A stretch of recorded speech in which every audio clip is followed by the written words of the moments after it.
കുട്ടികളും പ്രാവും തമ്മിലുള്ള ചങ്ങാത്തത്തിന്റെ കഥയാണ് ഇനി പറയുന്നത്. തൃശൂർ വരവൂർ ഗവൺമെന്റ് LP സ്കൂളിലാണ് ഈ അപൂർവ കാഴ്ച. 24 OBT അംഗം റഷീദ് എരുമപ്പെട്ടി തയ്യാറാക്കിയ റിപ്പോർട്ടിലേക്ക്. തൃശൂർ വരവൂർ ഗവൺമെന്റ് LP സ്കൂളിലെ 3C ക്ലാസ്സിലാണ് ഈ കൗതുക കാഴ്ച. ക്രിസ്മസ് അവധി കഴിഞ്ഞെത്തിയപ്പോഴാണ് കുട്ടികളും അധ്യാപകരും കൂടുകൂട്ടി അടയിരിക്കുന്ന പ്രാവിനെ കണ്ടത്.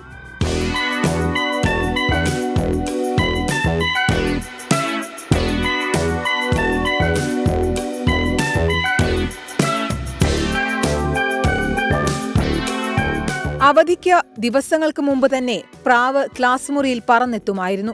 ഞങ്ങളുടെ ക്ലാസ്സിൽ ഇടയ്ക്കിടെ പ്രാവുകൾ വരാറുണ്ട്. ഈ ക്രിസ്മസ് അവധിക്ക് ശേഷമാണ് ഇങ്ങനെ മുട്ടയിട്ടിരിക്കുന്നത് ഞങ്ങൾ കണ്ടത്. ആ ഒരു കാഴ്ച ഞങ്ങൾക്ക് ഏവർക്കും വളരെ സന്തോഷവും കൗതുകവും ഉള്ളതായിരുന്നു. കുട്ടികളുടെ ബെഞ്ചിനോട് ചേർന്നുള്ള മേശയ്ക്ക് മുകളിലാണ് പ്രാവ് കൂടുകൂട്ടിയിരിക്കുന്നത്. പ്രാവിനെ ശല്യപ്പെടുത്താതെയാണ് ക്ലാസ് മുറിയിലെ പഠനം. ഞങ്ങൾക്ക് ഭയങ്കര സന്തോഷമൊക്കെ ഉണ്ട്. ഞങ്ങളതിനെ നല്ലപോലെ തന്നെ നോക്കുന്നുണ്ട്. ഇൻ്റർവെല്ലാവുന്ന സമയത്തൊക്കെ സൗണ്ട് കുറച്ചിട്ടൊക്കെ തന്നെയാണ് കളിക്കാറുള്ളതും. ഞങ്ങൾ അതിനെ കാണാൻ വേണ്ടിയിട്ടാണ് സ്കൂളിലേക്ക് തന്നെ പോകുന്നത്. കൗതുകമുള്ള കാഴ്ച കാണാൻ മറ്റു ക്ലാസ്സിലെ കുട്ടികളും അധ്യാപകരും എത്തുന്നുണ്ട്. 24 തൃശൂർ.